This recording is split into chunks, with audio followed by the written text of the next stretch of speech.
হযরত ফাতেমা রাদিয়াল্লাহু আনহা ডাক দিয়ে বলেন, স্বামী, এই পৃথিবী থেকে বিদায় হওয়ার পরে আমার তো আর কোনো নিয়ন্ত্রণ থাকবে না, আমার ক্ষমতা থাকবে না। স্বামী, আমার ইন্তেকালের পরে যতগুলো ওসিয়ত করেছিলেন এর মধ্যে একটা হলো, আমি পৃথিবীর থেকে বিদায় হওয়ার পরে আমাকে কবরস্থ করবার সময় অন্ধকারের সময় করবেন, অন্ধকারে রাত্রির বেলায় করবেন, দিনের বেলায় দাফন করবেন না। কারণ লোকেরা আমার দেহটা কতটুকু লম্বা কতটুকু মোটা ছিল এটাও যেন কোনো সাহাবী অনুমান করতে না পারে। চিন্তা করছেন ব্যাপারটা? আর আমরা সোয়াবান্ত জায়গা বহরমপুর মার্কেটটা আছে, বহরমপুর জায়গা নজর এখন ঠিক নেই।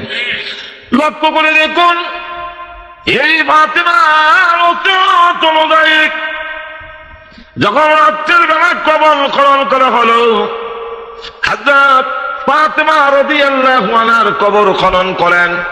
যিনারা কবর খনন করেছেন এর মধ্যে একজন হলো আবু যর গিফারী। আবু যর গিফারী রাদিয়াল্লাহু আনহু কবর খনন করে অপেক্ষা করতেছেন, বসে আছেন, লাশ আসবে। ধ্যানমগ্নতায় পড়ে গেলেন, কবরকে লক্ষ্য করে বলেন, কবর রে, তার ভিতরে যাকে রাখা হবে শুনছি তুমি নাকি চাপ দাও, তুমি নাকি কষ্ট দাও। রে কবর, এখন তোমার ভিতরে যাকে রাখা হবে সে কি জানোনি? তিনি কিন্তু সাধারণ লোকের মা না, তারা হলো হাসান হুসাইনের মা, যারা হবে জান্নাতের সর্দার। ওই হাসান হুসাইনের মাকে কবরে রাখবো, সাবধান তুমি চাপ দিও না, কষ্ট দিও না। কোনো জবাব আসে না, কোনো উত্তর আসে না।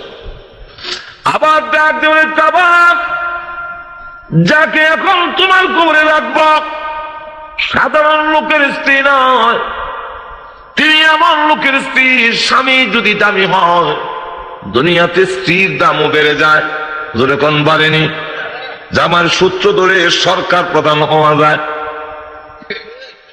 লক্ষ্য করে দেখুন, এখন এই অবস্থায় রে কবর, এখন তোমাকে তোমার ভিতরে যাকে রাখা হবে সে কিন্তু জান্নাতের সার্টিফিকেট প্রাপ্ত সাহাবী আসাদুল্লাহ ফিল গালিব, আল্লাহর বিজয়ী বাপ হযরত আলীর স্ত্রীকে কবরে রাখা হবে। সাবধান তুমি কষ্ট দিও না, চাপ দিও না। হযরত আবু যর গিফারী বলেন, কোন শব্দ পাই না। আবার ডাক দেবেন, কবর, এখন তোমার ভিতরে যাকে রাখা হবে তুমি আর সাধারণ লোকের কন্যা নয়, সাধারণ লোকের মেয়ে নয়। লোকটা যদি দামি হয় তাহলে তার মেয়েও দামি হয়ে যায়, বাবার সূত্র ধরে দেশের প্রধান হয় এবং একটি দলের প্রধান হয়ে যায়। এর থেকে যোগ্য সম্পন্ন লোক থাকলেও কিন্তু উনি প্রধান হয় কেন? বাবার দামি, বাবার সূত্র ধরে হয়।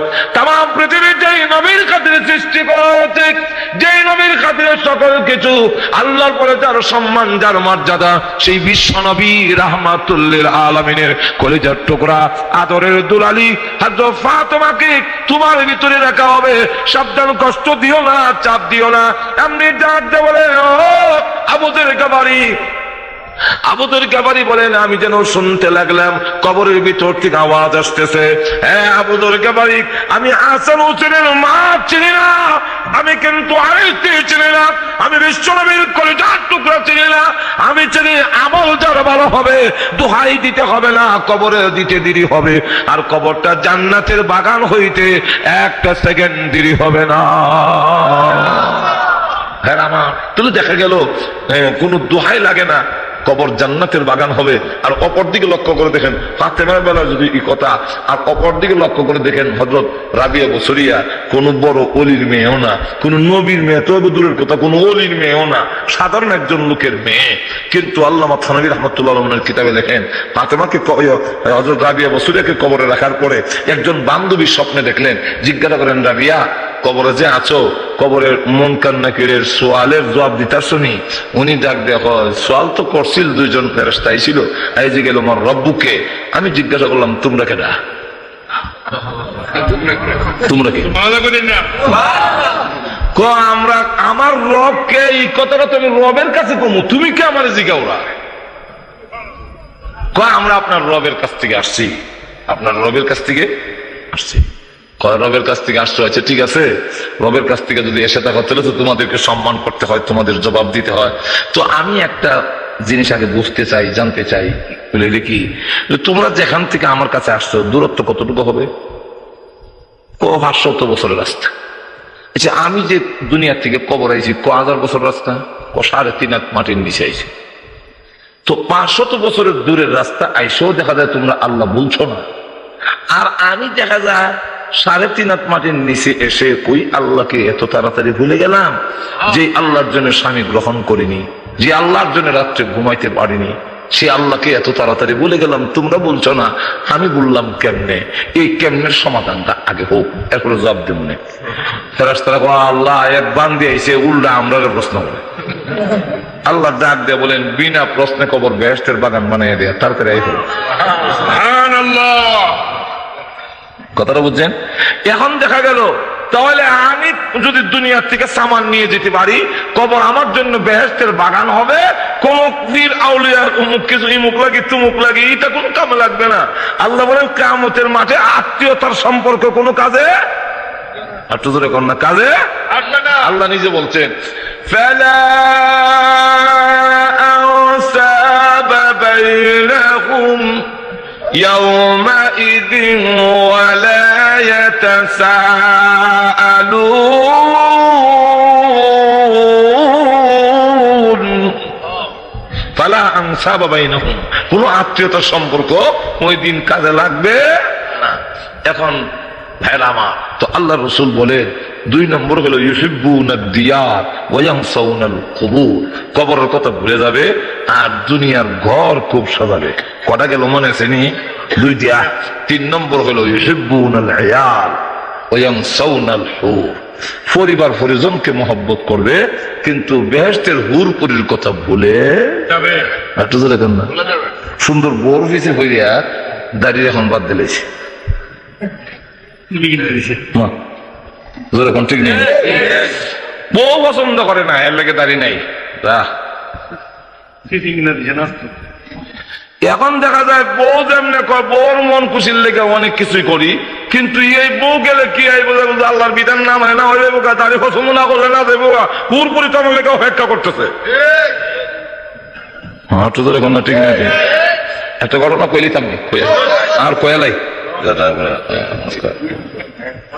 কইতাম নি, এক কালা রসুলের দরবারে বসা, তো জিজ্ঞাসা করে বিয়া করছে, কজোরা আমার দিকে ছায়া দেখেন, বিয়া কেটা দিবে?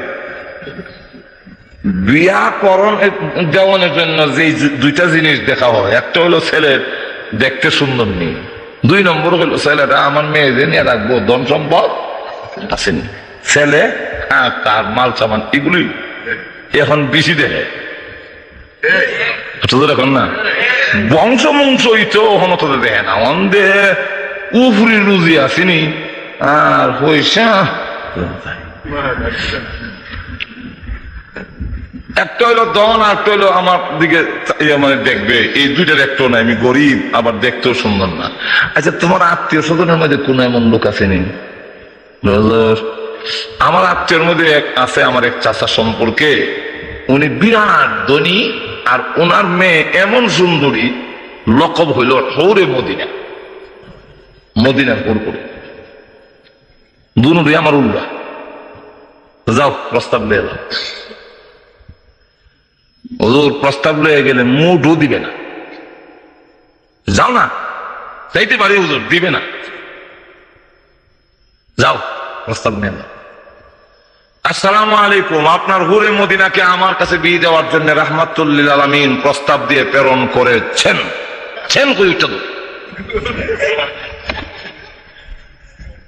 কারণ জানেন সেনের হরে যে কিতা করবে। এখন ডাক দেয়া কয়,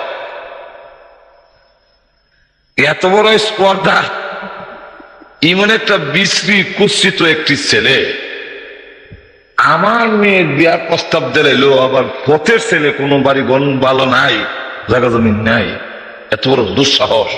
আচ্ছা আমি দেখতে চাবো, বেড়া তো আর খারুই না, দেখতো দেখে। পরে যখন ছেলে চলে গেছে আর মেয়ে পর্দার এসে বলে, আব্বা এত রাগ হয়েছেন কেন? মা, একটি ছেলে দেখতে সুন্দর নয়, আবার গরিব, এমন ছেলে তোর বিয়ার প্রস্তাবটা দিল, কই সাহসটা হইল? এই জন্য রাগে এরম করতেছি। মেয়ে ডাক দিয়ে বলে, আব্বা কি বলেছেন? কি বলবো, ছেন করার পরে তো আর খারুছে না। খারুলেন না, দেখাইতাম। আব্বা আপনার কি মত? এই ছেলের প্রস্তাবকে আপনি গ্রহণ করবেন? আপনি বলেন এখন সঠিক করে। আমি কিন্তু এখন উপযুক্ত, আমি আমার এজিন দেওয়ার মতো ক্ষমতা আমার আছে। হ্যাঁ আব্বা, আপনি যদি রাজি হন, রাজি না হন গো আব্বা শুনে রাখুন, আমি কিন্তু স্বইচ্ছায় নিজে ওই ছেলেকে গ্রহণ করে নিব।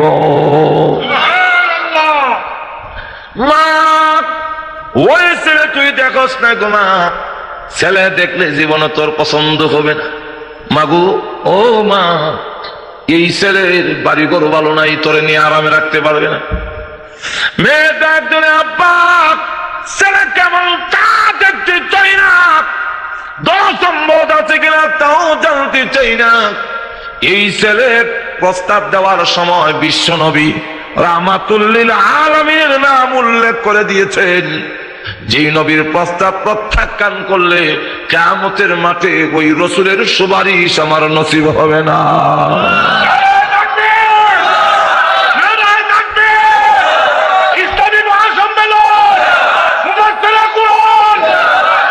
এমনি ওই মেয়ে যখন রাজি হয়ে গেল, বাবার কি করবেন? ছেলেকে আবার ডেকে আনলেন। ছেলে, তোমার বিয়ে করার মতো টাকা পয়সা তিনি কমাপ চাই। এখন নিজের পক্ষ থেকে টাকা দিয়ে দিলেন, বাজার করো, বিয়ে হবে। ছেলে যদি আপনার পছন্দ হয়, আপনি যদি বাড়িঘর সব করে দেন, তাতেও কোনো আপত্তি নাই। এটার নাম যৌতুক নয়। যৌতুক হইলো এটা না দিলে বিয়ে করতাম না। ঠিক নেই? আর আপনি যদি আপনার মেয়ের জাকের কাছে বিয়ে দিবেন, ছেলে পছন্দ হয়েছে কিন্তু গরিব, আপনার দন আছে, আপনি মনে করেন ঘর করে দিলাম, টিউবওয়েল বসাই দিলাম, যা ইচ্ছা কাটেন, এখন ঠিক নেই। টাকা দিলেন, যা বিয়ের বাজার করে আনো, পরে মদিনার সঙ্গে বিয়ে হবে। এই কালো সাহাবী মার্কেটের ভিতরে ঢুকলেন, আনন্দের ঢেউ বয়ে যেতেছে ভিতরে ভিতরে, পরে মদিনার স্বামী হব। কিন্তু যেই মাত্র মার্কেটের ভিতরে ঢুকলেন, এমনি শুনেন হযরত বিলাল রাদিয়াল্লাহু আনহু ঘোষণা দিয়ে চলে যাচ্ছে, হাইয়া আলাল জিহাদ, হাইয়া আলাল জিহাদ। মুসলমানরা আর ঘরে বসে থাকতে পারো না, উহুদের ময়দানে দ্বীনের নবীর সন্ধান পাওয়া যায় না। এখন কি করি? মহিলা পর্যন্ত উহুদের ময়দানের দিকে দৌড়ায়, ফাতেমা রাদিয়াল্লাহু আনহা পর্যন্ত উহুদের ময়দানের দিকে দৌড়ায়, ঘর থেকে বের হয়ে গেছে। হাসান হোসেন কইরা, উহুদের ময়দানে তোর নানার সন্ধান পাওয়া যায় না। মহিলারা পর্যন্ত দৌড়ায় উহুদের ময়দানে। ইমরাতে আনসারী একজন মহিলা উহুদের ময়দানের দিকে দৌড়ায়। আরেকজন জিজ্ঞাসা করে, ও মহিলা কোথায় যাও? পাগল নিবেশে আওলা কেছে। মহিলা ডাক দেয়া বলে, উহুদের ময়দানে যাই, গিয়ে লাভ নাই গো, তোমার আব্বা যে যুদ্ধের ময়দানে এসেছিলেন তিনি তো শহীদ হয়ে গেছে। মহিলা থামে না, আরো দৌড়া। আরেকজন জিজ্ঞাসা করে, কোথায় যাও? উহুদের ময়দানে যাই, গিয়ে লাভ নাই, তোমার স্বামী যে এসেছিলেন তিনি তো শহীদ হয়ে গেছেন। মহিলা থামে না, পাগলনির মতো দৌড়ায়। আর একজন জিজ্ঞাসা করে, ও মহিলা কোথায় যাও? পাগল নিবেশে আওলা কেসে, তোমার তো দেখা যায় পাগলনির মতো দৌড়তেছ। উহুদের ময়দানে যাই, গিয়ে লাভ নাই, তোমার ছেলে যে যুদ্ধের ময়দানে এসেছিল তিনিও শহীদ হয়ে গেছে।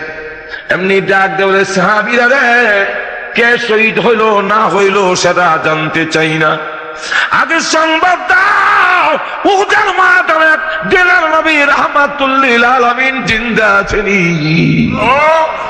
আল্লাহর রাসূল যদি উহুদের ময়দানে জিন্দা থাকে, স্বামী বাবা সন্তানের ব্যথা দূর হয়ে যাবে। তাদেরকে বলা যায় আশিকের রাসূল। আমরা হলাম জিলাপি কওমি আশিক, খালি মুখের তুতির জোরে হুতি বল। ঠিক নেই ভাড়া চুল সামনের দিকে যাই না অসুবিধা হইতেছে অসুবিধা হইতেছে আমার এখন ওই সাবেক কালো সাহাবী ভাবতে লাগলেন কোনটা করি উহুদের ময়দানে যাব নাকি ওরে মদিনাকে বিয়ে করবো ওরে মদিনাকে যদি বিয়ে করি তাহলে তো উহুদের ময়দানে রাসূলের সন্ধান পাওয়া যায় না আর কিয়ামতের কঠিন ময়দানে আশিকে রাসূল হইয়া আল্লাহর দরবারে দাঁড়াতে পারবো না আর যদি এখন আমি উহুদের ময়দানের দিকে যাই ফিরে এসে আর হুরে মদিনাকে না পেতে পারি যদি হুরে মদিনাকে না পাই তাহলে তো এইখান থেকে লস হয়ে যাবে আমরা বলতাম যে যুদ্ধ তো কতই আইব আর যাইব হইব বিয়াটা বাদ দিয়া ওই সাহাবী আর দেরি না করে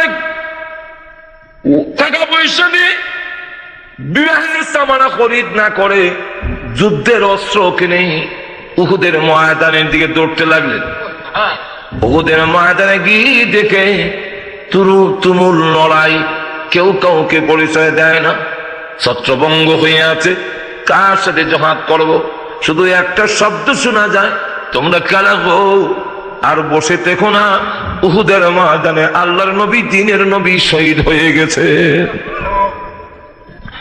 ওই কালো সাহাবী তিনিও বীর বিক্রমের মতো কিছুক্ষণ লড়াই করার পরে সাহাবী শহীদ হয়ে গেলেন কালো সাহাবী আর দুনিয়াতে নাই তিনিও শাহাদাত বরণ করলেন যুদ্ধ শেষ হয়ে যাওয়ার পরে আল্লাহর নবী রাহমাতুল লিল আলামিন যখন উহুদের ময়দানে যারা শহীদ হয়েছেন তাদেরকে কবরে যখন রাখা হয় তখন ওই কালো সাহাবীকেও কবরে রাখেন তার দিকে একবার তাকান কবরের দিকে একবার তাকালেন মুচকি হাসি দিলেন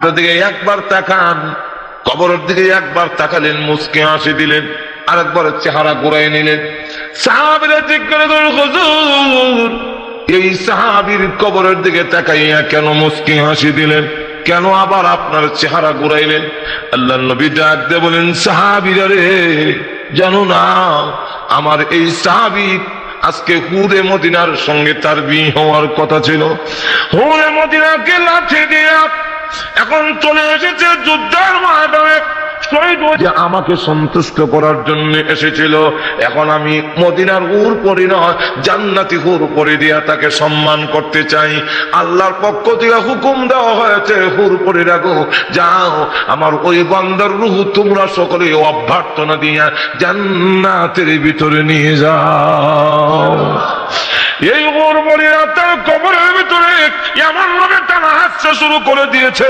তাদের টানাটানি দেখে আমি মুহাম্মদ আর হাসি সামলায় রাখতে পারি না কে আগে তাকে জান্নাতে নিয়ে যাবে কে আগে জান্নাতে পৌঁছাবে এই দৃশ্য দেখে আমি আর হাসি সামলায় রাখতে পারলাম না আর চেহারা ঘুরাইলাম এই জন্যে এই হুর করে তো আমার না সাহাবী আমি চাইলে নি আবার কোনো গুনাহ হয় কোনো অসুবিধা নেই হয় এই কারণে চেহারা ঘুরাই নিলাম সুবহানাল্লাহ বিহামদিহি নবীর চরিত্র কত পুত পবিত্র আর জনের হুরপুরের দিকে চাইতে রাজি না আর আমরা ভিড় হয়ে গেল মুরিদ নিয়ার আর মুরিদ নির ঘরের মেয়ে নাতনি দেখে নিয়ে দেখতে আসর দিন কেমন সুপারিশ করতাম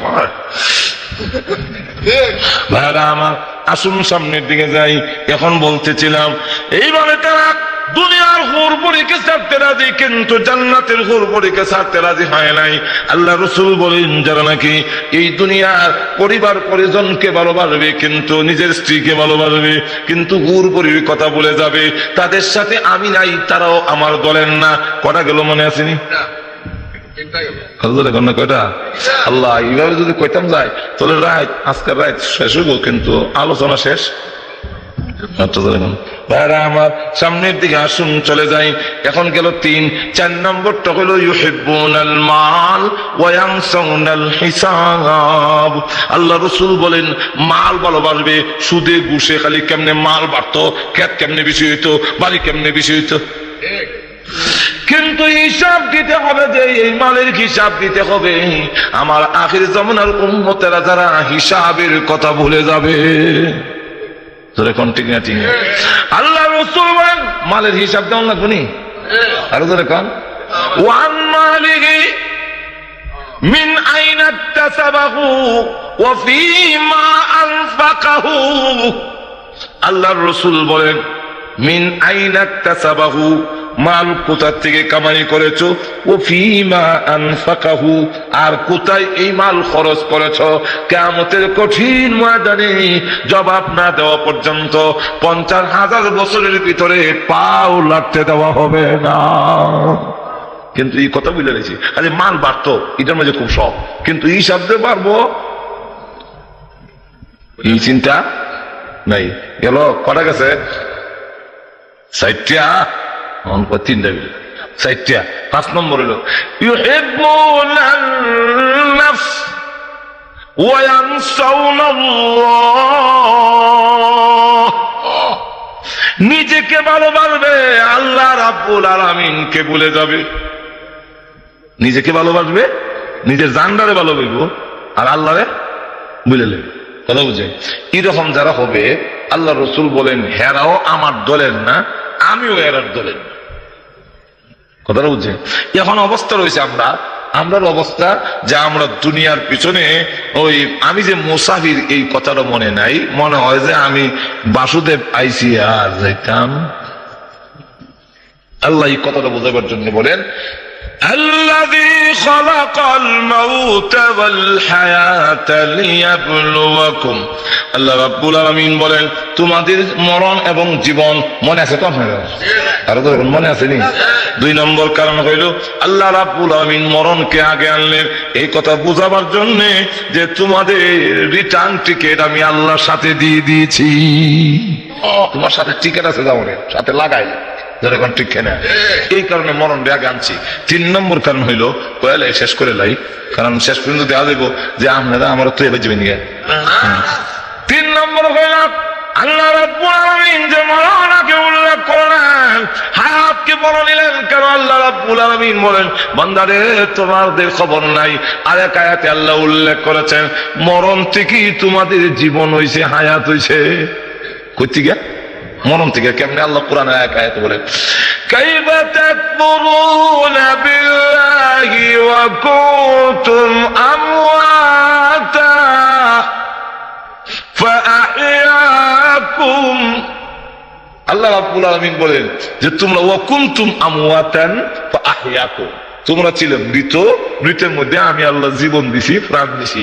যেমন মার পেটের ভিতরে আঁত, নাক, কান, পাও সবকিছু হইয়া সুন্দর, চোখ আছে, হাত আছে, পাও আছে, মাথা আছে, ঠ্যাং আছে, আঙ্গুল আছে, সব আছে, কিন্তু নাই শুধু জান।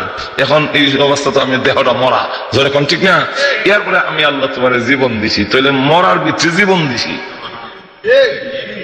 এই কারণে এই কথাটা বুঝাইবার লেগে তুই অত পাল্লাইস না, অত জীবন হইছে, মরার থেকে জীবন হইছে, এই কথাটা ইয়াদ রাখতে। আল্লাহু আকবার।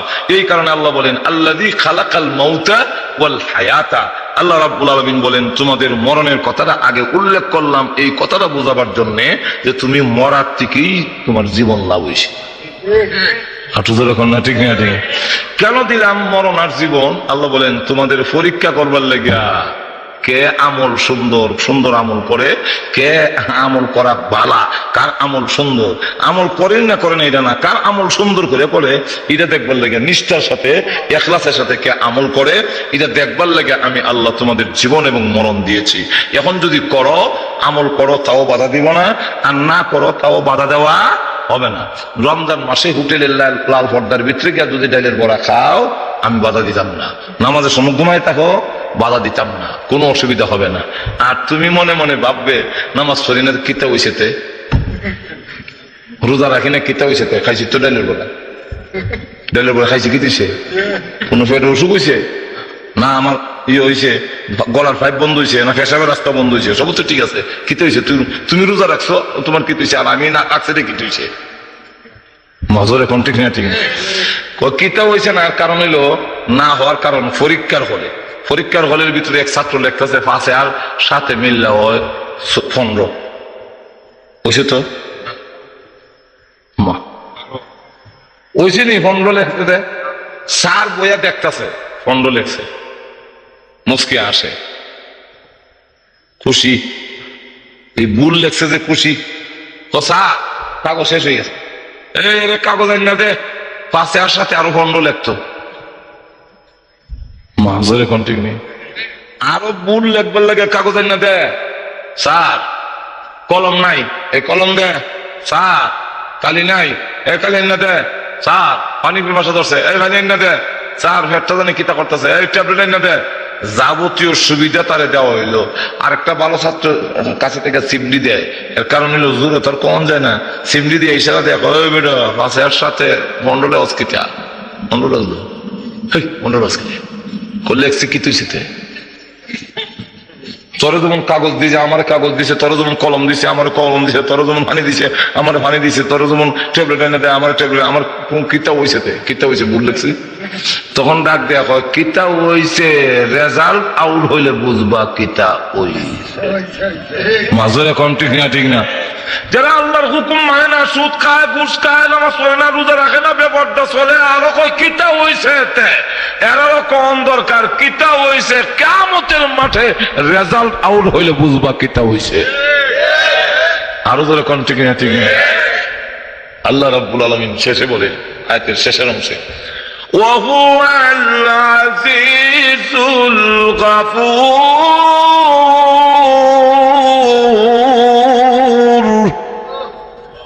আল্লাহ আয়াতের শেষের অংশে বলে কিতা হইছে তে কইও না, যারা আল্লাহর বিধান মানে না তাদের কাছ থেকে বদলা গ্রহণ করার মতো ক্ষমতা আল্লাহ আছে না। আল্লাহ এই কথাটা বোঝাবার জন্য বলেন ওয়াহুয়াল আজিজুল গাফুর।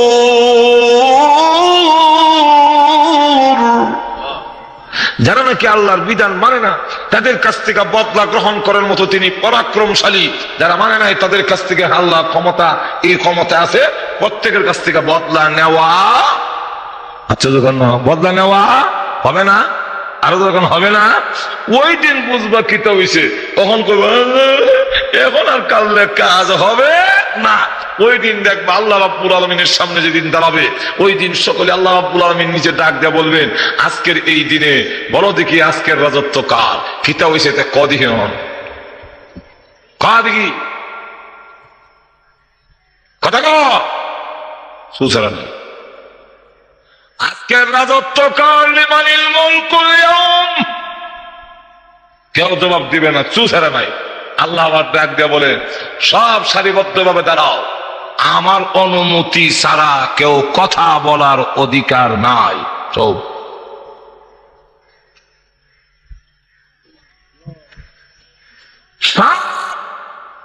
পর্যন্ত নফসি নফসি কোনো কথা বলে না, কারো পক্ষে বলে না।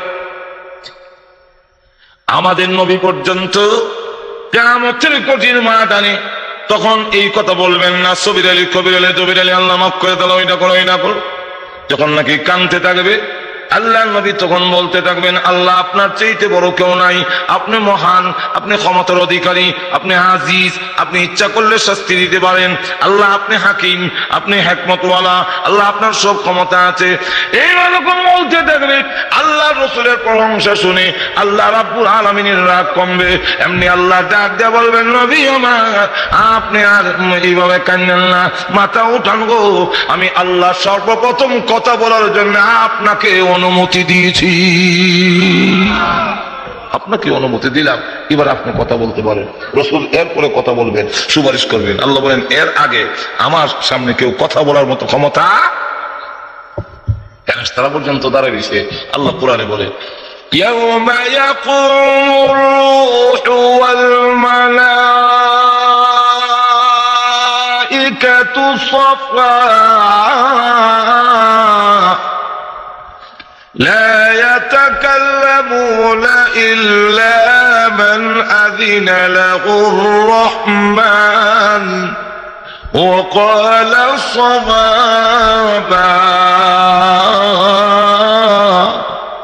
আল্লাহ বলবেন, ফেরেশতা যত ফেরেশতা আছো এবং রূহ ফেরেশতা সব দাঁড়াও সারিবদ্ধভাবে, লা ইয়াতাকাল্লামুনা ইল্লা মান আযিনা লাহুর রহমান, রহমানের অনুমতি ছাড়া কোনো কথা বলবে না।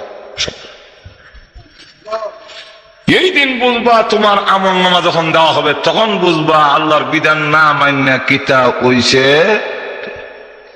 আবার বলে তোমরা ঘাবড়ে যাও না, আল্লাহ বলে ওয়াহুয়াল আজিজুল গাফুর।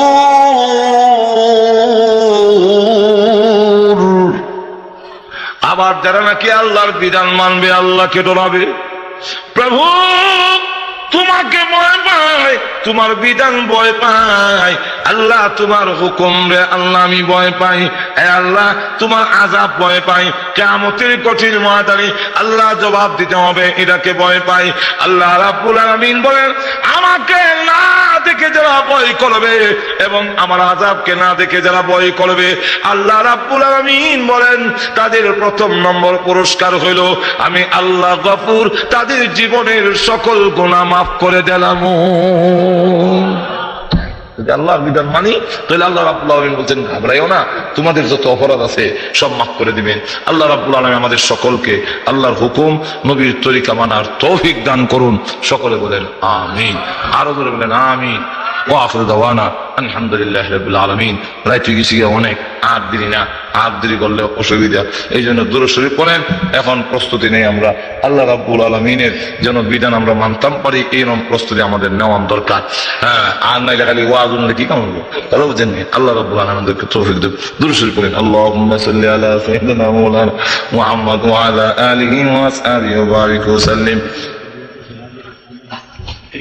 গুরু কি আছে ইনশাআল্লাহ সবাই লেগে দোয়া করবেন ইনশাআল্লাহ।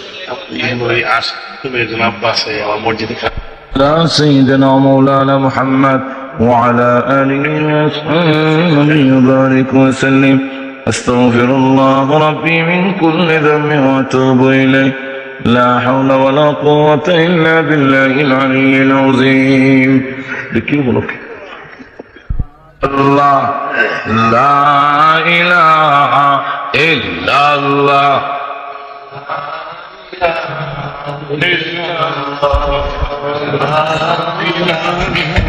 إلا الله لا إله إلا الله لا إله إلا الله لا إله إلا الله لا إله إلا الله لا إله إلا الله لا إله إلا الله لا إله إلا الله محمد رسول الله صلى الله عليه وسلم.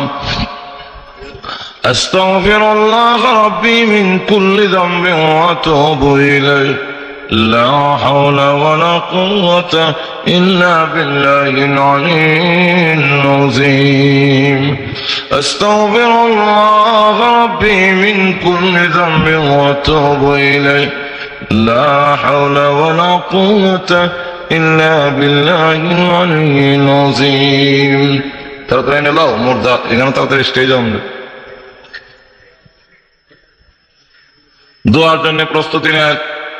অনেক অসুস্থ আছেন, দোয়া চাইছেন। আর আজকের এই মাহফিল আমাদের জন্য জীবনের শেষ মাহফিল হতে পারে। এই মাহফিলের মধ্যে আমি সবচেয়ে বড় গুনাহগার, অপরাধী। আল্লাহ রাব্বুল আলামিনের দরবারে আমরা গুনাহগার, নিজেকে অপরাধী মনে করে গুনাহ স্বীকার করে আল্লাহর কাছে তওবা করার দরকার। কারণ যতক্ষণ পর্যন্ত আল্লাহর কাছে আত্মসমর্পণ করা না হবে, দোয়া করলেও কাম হইতো না। মেগুবু করছি আমরা কোনো পরিবর্তন আছে? দোয়া করলে কি কাম হইব? বেশি তো করতাম, তিনি কইতাছি দোয়া করতাম, কিন্তু দোয়া করলে কি কাম হইব? দোয়া কবুল হইতো না তো। এর কারণ আমরা মাঝে কোনো পরিবর্তন নাই। মাজুর এখন ঠিক না। এই যে মনে কয় না কোন সময় কোন গজব, এই কারণে কি আপনারা মনে করেন চার দোকানের টেলিভিশনটি বন্ধ হয়েছে? হ্যাঁ, আরো বাড়ছে। মজুর এখন ঠিক না। যারা নামাজ পড়তো না এরা কি নামাজি হয়েছে? যারা আল্লাহর হুকুম মানতো না এরা কি বেপরদা, যারা আছে এরা কি পর্দা পাইছে? তা আল্লাহর কি টেরা লাগছে আপনারা টাইম মতো মেঘ দিবার লেগে? আল্লাহ তোমরা যেমন আমি এরকম। অন্যায় পাইতে গেলে আল্লাহ আমাদের প্রতি রহমত নাজিল করতে হইলে আমরাও উচিত আল্লাহর কাছে তওবা করা, আত্মসমর্পণ করা। যেরকম ঠিক না ঠিক? এই জন্য আমরা নিজেকে গুনাহগার মনে করে দোয়া করতে গিয়ে শরীক হই। আল্লাহুম্মা আমিন। ربنا ظلمنا أنفسنا وإن لم تغفر لنا وترحمنا لنكونن من الخاسرين ربنا ولا تحملنا ما لا طاقة لنا به واعف عنا واغفر لنا وارحمنا أنت مولانا فانصرنا على القوم الكافرين ربنا اغفر لنا ولإخواننا الذين سبقونا بالإيمان ولا تجعل في قلوبنا غلا للذين آمنوا ربنا إنك رؤوف رحيم রব্বুল আলামিন तमाम জীবনের গুনার বোঝা মাথায় নিয়ে আসামির বেশে অপরাধীর বেশে ভিক্ষুক কাঙ্গালের মতো আলেম উলামা নিয়ে সাদাদারি ওয়ালা মুরব্বি নিয়ে নওজোয়ান ভাইদেরকে নিয়ে মাসুম বাচ্চা নিয়ে পর্দার আড়ালের নেককার মা বোনদেরকে নিয়ে আমি গুনাহগার হাত বাড়াইলাম। আল্লাহ মেহেরবানি করে এই মাহফিলকে কবুল করে এর উসিলায় আমাদের জীবনের সকল গুনাহ মাফ করে দাও রব্বুল আলামিন। জানি না গো আজকের মুনাজাত কার জন্য, জানে জীবনের শেষ মুনাজাত। আমার এই বয়সের কত যুবক কবরে ঘুমায় আছে, আমার জীবনের কত সাথী পৃথিবী থেকে চিরদিনের জন্য বিদায় হয়ে গেছে। আল্লাহ জানি না কোন দিন জানে আমরাও কবরের বাসিন্দা হয়ে যা। আল্লাহ যেদিন আমাদেরকে কবরে রেখে দেওয়া হবে, মেহেরবানি করে আমাদের কবরকে তুমি জান্নাতের টুকরা বানাইয়া দিও রব্বুল আলামিন। আল্লাহ তুমি মেহেরবানি করে আমাদের সকলকে কবুল আর মঞ্জুর করে নাও। আল্লাহ জীবনের সব গুনাহ থেকে তওবা করলাম, আল্লাহ জীবনের গুনাহ মাফ করে দাও। আয় আল্লাহ ওয়াদা দিলাম আর জীবনে তোমার বিধান ছাড়ব না। মেহেরবানি করে জীবনের সকল অপরাধ মাফ করে দাও। আল্লাহ আমরা যে যে উদ্দেশ্য তুলেছি প্রত্যেকের নেক আশা পূরণ করে দাও। আল্লাহ আমাদের মধ্যে যারা বিমারি অসুস্থ আছেন সকলকে সেবা করে দাও। আল্লাহ অনেকের নাম বলেছেন, পুরুষের মধ্যে এবং মহিলাদের মধ্যে আল্লাহ অনেক রোগী আছেন। আল্লাহ যত বিমারি আছেন প্রভু হে, আমি গুনাহগার তোমার দরবারে হাত বাড়াইলাম, সকল বিমারিকে আল্লাহ তুমি সেবা করে দাও। আল্লাহ সকল রোগীকে তুমি সেবা করে দাও। আমরা বিশ্বাস করি রোগও তোমার, রোগীও তোমার, তুমি সেবা দেনেওয়ালা। আল্লাহ মেহেরবানি করে সকলের বেমারকে তুমি সেবা করে দাও। ইয়া আল্লাহ আমাদের আওলাদ গুলোকে নামাজি দিনদার বানায়া দাও। এই এলাকার নারী পুরুষ সকলকে মাফ করে দাও রব্বুল আলামিন। আয় আল্লাহ তাআলা তুমি মেহেরবানি করে এই এলাকার যুবক ছেলেগুলোকে দ্বীনের মুজাহিদ বানায়া দাও। মুরব্বীদেরকে আল্লাহ তুমি কবুল মঞ্জুর করে নাও।